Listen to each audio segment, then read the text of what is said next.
There are no negative emotions. There is judgment of emotions, okay? But when we don't express it, we just push it into our body.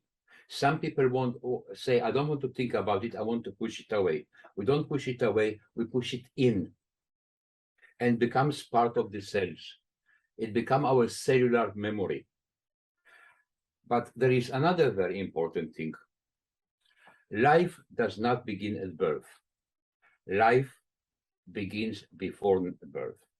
So we're also going to look at the subject. It's called the prenatal life, the life before birth, because research has shown that the fetus inside the mother womb is still aware of the outside environment, and any feelings of the father and the mother during the pregnancy is already affecting the child.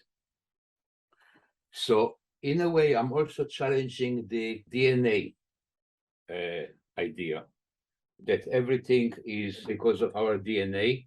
The DNA can be changed, the DNA can be programmed and reprogrammed. So as one of my specialties is working with cancer, cancer is not a disease that came from the outside.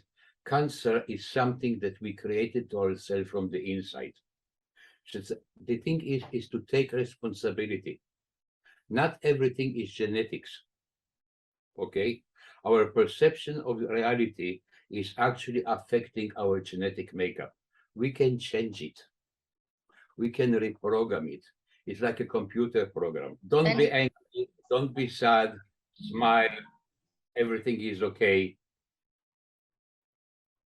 And if you're not going to stop crying, I'm going to give you something to cry about. We're actually programmed not to express emotions.